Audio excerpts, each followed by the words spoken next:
basics. A bunch of servants got in a fight, and then the prince said, if the Capulets and Montagues fight again, I will kill people. Straight up. So that puts kind of like tension over the rest of the play, because if anybody pulls anything, everyone's getting in trouble. Sorry for interrupting your aside, Tina. It's okay. I got swept up in the moment. Oh, it's beautiful. I forgot just how aggressively sexual the opening scene of this is. That's Oh, I thought you were going to say sexist. Well, I mean, sexist yet, but I mean, I forgot how very explicitly all of the phallic weapons are standing in for phallic weapons. I wrote a whole essay on this in college, but in esports, right? A lot of these like teenagers who become professional athletes and get paid, they play people on a monitor. They don't see them. And a lot of their language is really similar to this, which is like saying you're going to rape your opponent. You know, you're going to throw him to the wall. Like, it's all just like teenage boy desensitized insults. Like, but it was written by a grown man who's not actually a teenager. So it's kind of interesting seeing that language from them. It's like hyper toxic masculinity. Yeah, and that's a really big theme of the whole play, is like masculinity and the problems that can bring, that toxic masculinity can bring. I think like the immature language is, you know, this is a play about teenagers, but also servants were seen as less, you know, elegant and qualified as the ruling class. So the fact that they are speaking as teenagers, you know, it makes sense. Yeah, I think that attitude is exactly what he's showing is the problem. It's just them hyping each other up, even though they sound like morons, and then starting another brawl in the streets. So the prince has to come out and be like, guys, please stop biting your thumbs at everybody. Yeah, I mean, I'm a big fan of, because I think plenty of people, even in non-violent circumstances, still have that same basic attitude when kind of drawn into conflict or when they don't like someone. Because, I mean, functionally what they're saying is, how can we contrive the situation so we look like the good guys for just beating the shit out of them like we want? It's just fundamentally passive-aggressive behavior, right? You know, you don't like somebody, you kind of want to lay into them, but you don't want to seem like the bad guy, so you contrive some situation where you're in the right. In this case, I mean, you have the comedic aside of, is the law on our side if I start something now? No. And then trying to, you know, just functionally looking around at the crowd and trying to convince everyone, oh, well, they started it, therefore. We were talking a little bit in the preamble to this about when is violence acceptable, because there's this idea of the right kind of violence or like an appropriate escalation of force, knowing that people try to create a situation where the violence is justified, like, oh, this is the right kind of violence. And often it's reactive, defensive violence. So they're trying to go to the other party to start something. So they, by reacting to insult, are justified in their violence. I don't know quite how well this pun actually functioned in Shakespeare's time. I'd have to look into it. But when the various armed citizens decide to throw themselves into the fight, they call for clubs, bills, and partisans. So a partisan is a big pike, like you'd use in military service, but obviously also a partisan is a party to a political conflict. So I think there's also a bit of an ironic element there of this fight starts between these dedicated house servants, and these surrounding citizens just throw themselves into it, calling for partisans, but also acting as partisans, seemingly just kind of caught up in it all. I think it works really well to show right off the bat how actually important this feud is, because it's not just like the leaders of the families, like they don't like each other. It's like even the servants want to kill each other. And not only that, but the citizens who have nothing to do with it get involved. It really lays the groundwork for actually how big of a deal it is. I think it also shows the political climate of why Romeo and Juliet are making such a big deal about their crush.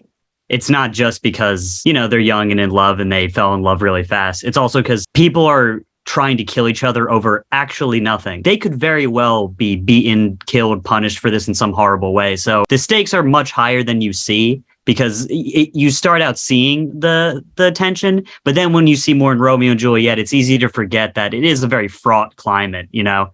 And you're just like, oh, they're just meeting up and talking all the time. What's there to worry about? And it's like, well, these guys you have to worry about.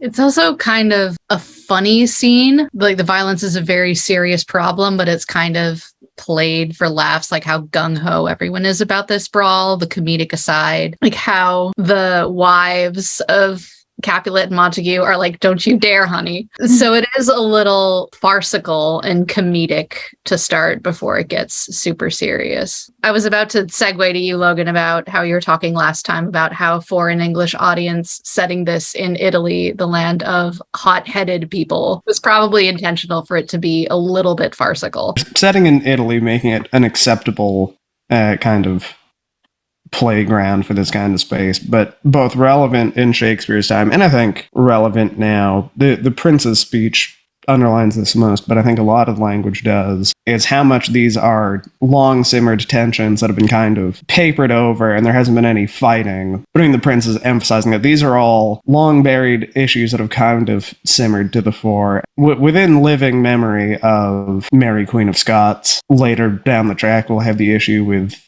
James Stewart and the Glorious Revolution. Like, it's being set in a far-off place where, they're all hot-headed and prone to political violence, but within living memory of one civil war, and ahead of, within living memory from when this will have come out, another civil war in England. Things that have been long-running issues that were kind of papered over, and now they're getting dug back up, not to suddenly spin this into a pro-Montague and Capulet kind of argument, but there's also the role of the prince, the state having a vested interest in trying to quell the violence, where it's like, well, on the one hand, it is disturbing the peace, but at this point also, we don't know the real stakes in the conflict. But I think this scene does a lot to kind of lay the groundwork for, is a very deep-seated and multifaceted issue to kind of form the bedrock of the impending tragedy. And just like Anne was saying earlier, Shakespeare was a total crowd pleaser. He definitely intended the tone of many lines to be funny and to make everybody laugh and go, yeah, hurrah, quaff. And then like immediately the next line is right back into the tragedy. And nowadays we would call that kind of thing tonal whiplash. But, back then you could get away with kind of breaking the fourth wall and being like, maidenheads, am I right? And then you're like, but back to the tense political atmosphere. This setting. Also you say tonal whiplash, I'll say the Marvel Cinematic Universe makes more money than God, so clearly it hasn't gone out of fashion. No, you get like in those scenes in Marvel when they are making these quips and also like beating up effectively stormtroopers, that they're not going to die by one of these random faceless ninjas. Like, they're not going to die right now. So you're not really worried. And I think that the same thing happens here. Not only do we not really care about these, characters, but we know they're not going to die at scene one. Like, I think that there's still that kind of, we're here, we're starting out, we're not too worried. Gets people excited for the cool play. But let's go back and let's actually talk about some of that sexual rape imagery that you were talking about, Drew. You wrote a paper on it? I met years ago, yes. Back in your college days. Maybe not a whole paper, maybe a paragraph in a paper. The comparison with like esports is just that like a lot of immature masculinity, a lot of toxic immature masculinity comes from teenage boys talking to other teenage boys because, that's what you're taught. That's what you think the world is like because you don't know what it's like to be a woman if you're not around them at all as a teenage boy. And this language they have is obviously it's not sensitive to women whatsoever. They're literally like, yeah, we're going to own them. We're going to kill them. And then we're going to thrust them to the wall. And if there's women, we're thrusting them to the wall, but in a different way. And it's like, they're literally talking about raping them, but they're still using the language of we are going to beat them in a competition. And since that's detached from the reality of what rape is, right? Rape isn't a competition that you win or lose. It's a torture. It's an attack on somebody. But talking about it as if it is one is like, to me, classic toxic bravado. Because you're just like, how do I show that I have control over this person? Like with an act that nobody would ever want to happen to them. But it's just so detached from reality. You're like, any adult would never just say this, right? Like, to say like, I'm going to beat my opponent. That's more reasonable than I'm going to rape my opponent. Like you hear that and you're like, whoa, what is this NFL interview? Are you crazy? And if an adult talks that way, that's a huge red flag. Yeah.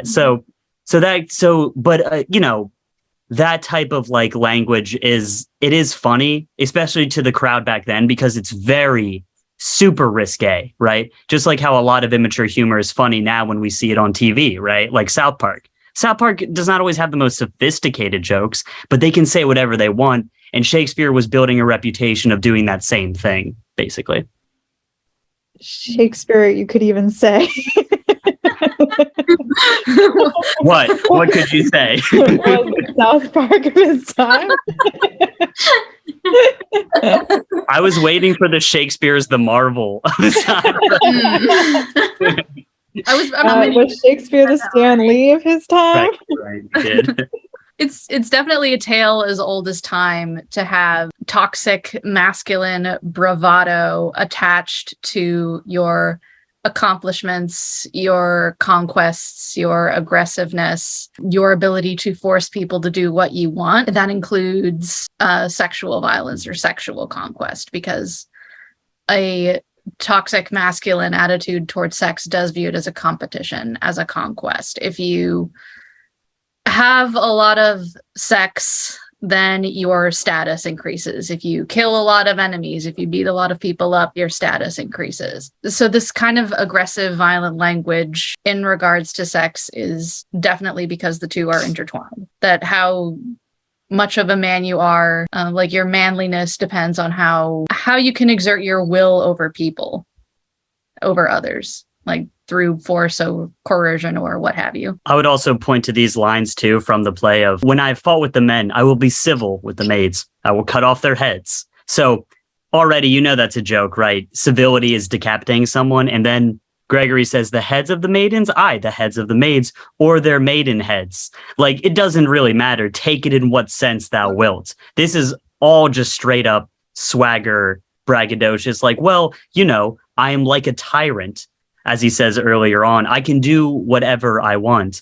And then when they finally see somebody, they're like, okay, time to act on those words. And it's meant to just be, I think, like crass humor, because Shakespeare is not above crass humor. He loves dick jokes. It's like in all of his plays. It's an interesting scene because he goes, you know, talking about violence and talking about rape, which is obviously still violence, but kind of bringing in the sex aspect. And then to jump into the dick jokes right out of there. You know, they're comparing their swords to their penises. My naked weapon is out, etc. Draw thy tool. I'm a pretty piece of flesh while I'm able to stand, and so on. It's never ending. It just kind of keeps coming. Wow. Tina was the Shakespeare time. Anyway, Incredible. Never mind. I guess one thing that kind of jumped out from Drew's comment, specifically with the line from Sampson of, I will be civil with the maids, I will cut off their heads. I mean, there's the joke there of who could call that civil, but if you actually jump ahead to the prince's speech, talking about, and this is our civil blood makes civil hands unclean, I mean, he is threatening them with death, presumably death by beheading. So in this case, there is kind of a counterpoint of, you have the two immature, braggadocious young men bragging about how they're going to behead their enemies and all that. But then the scene is capped off by the prince swooping in as, I guess, the legitimate purveyor of violence within the play. I mean, he's fundamentally threatening them with the same thing that when they say it is reckless bragging, which I guess is an interesting counterpoint. Yeah, he literally says on pain of torture, right? There's no jokes there. Yeah, I think the gravitas of the prince's threat comes because he has the authority of the state that is presumably greater than the two houses. He does not have to brag because he has that authority. Like, it's not bragging. He doesn't need to threaten or swagger because he has the ability to do that lawfully. Kind of makes you think of the police, doesn't it? A little bit. Yeah. Hey, it's intentional, right? Mm-hmm. His humor's crass, but humor has always been crass. That's something people have always found funny. And his representation of the walking, I don't want to say judges, but the walking police is a very accurate one, especially nowadays. I mean, I think because the Victorian era, people think historically people were very prudish about bodily functions. But Martin Luther, the founder of the Protestant Reformation, wrote extensively about his crippling constipation. I think we all learned something. For someone who hasn't read a lot of older classic literature, I think the crassness can come as a surprise because you have this very erudite and elitist vision of older classical literature, which is very much part of the trappings of academia. The prestige of higher education is applied to the texts that are studied, to the history that's studied, when the texts themselves really are not. That's definitely the mystique of academia that makes these older pieces of literature seem so inaccessible and erudite. But like we were talking about before, this was the popular literature of its time. This was a blockbuster. So I think dispelling the elitism, like dispelling the mystique of these older pieces of literature is a challenge, but also quite easy when you look at a scene like this, where there's just dick jokes galore. Yeah, I think personally, that prestige and like thought that everything older than 20 years is like super important and serious. I had a really hard time with Shakespeare in high school, just because I would like look at it and I would read it and I would be like, yeah, they're having a really adult, mature conversation about like something, I don't know. And I'd get to class and my teacher would be like, yeah, so like who caught the sex jokes? And I'd be like, wait, what? Like I was just like counting out the iambic pentameter. I thought that's what you were supposed to do. It took me a long time before I like actually, I don't know, got past like that fog of worry that I wasn't smart enough to understand it and actually understood it. Yeah.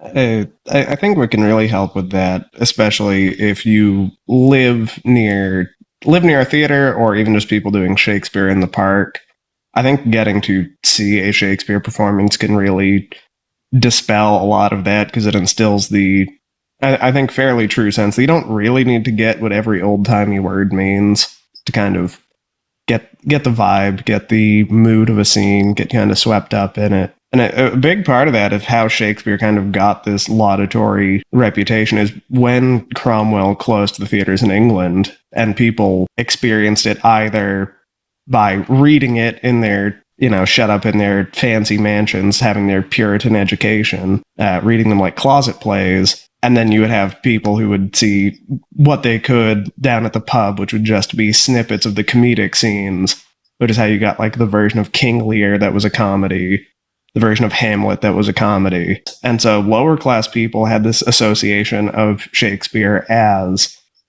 almost like Abbott and Costello, like just simple feel-good comedies with lots of wordplay.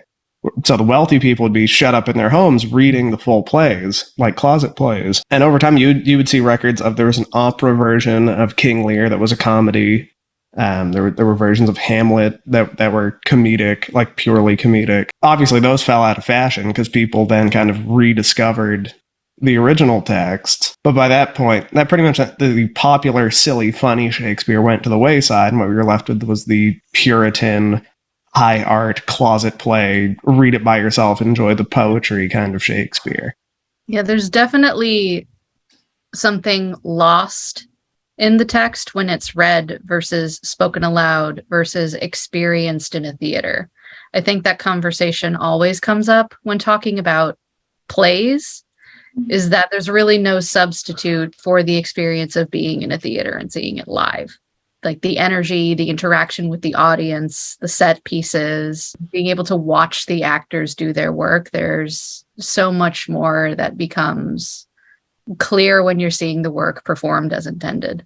Just comprehension, like on the basis level. Like sometimes lines that you don't understand, you will understand when you see somebody stress the right word or like do the right action. Like even the Shakespeare movies, like the adaptations of the play for the screen lose something because of the distance between the audience and the performers when you're watching a movie. Like you really have to be in the room with these people. I don't know if I necessarily have to. I think it's better if you can, but I do think theater itself has also now been made inaccessible in a way. And this is another element where there's kind of a mystique of Shakespeare, because every great actor wants to deliver their Hamlet or their Lear. Like, I feel like you can get a big chunk of the experience even just seeing an amateur Shakespeare company. I'm all for it. If you can see a play, even if it's kind of cheap, it's your local theater troupe, give it a go. At worst, you're going to lose a couple hours. It's no worse than going to a movie and it's okay. Hot take, going to see average Marvel movie. The same experience. Becoming an anti-Marvel cast. Seems like you could plug supporting your local theaters. They're suffering. There's been a pandemic. If you can't recall, they were shut down for a while. They're Just probably back now, but they're still struggling. If you live in Boston, shout out to Huntington Theater Company. They're pretty good. Seattle Shakespeare Company. Go see plays. Yeah. Also, big ups if you do have Shakespeare in the park, wherever you live. I know that's pretty popular around Boston, but just any open air, cheap or free performances of Shakespeare. Yeah, I know a few people who perform in those. They're so passionate about Shakespeare and they have so much fun. You got anything else for this first section, or do we figure this is all we got? Unless Tina, you got any more sage wisdom to impart upon us? We covered most of what I wanted to talk about. Fun fact, I read this in freshman year of high school. It was my first taste of Shakespeare, and the teacher doled out parts like we have here. I also had to read The Prince, and for some reason she stopped everything and made me stand up on a desk while I said that speech, and I wanted to die. But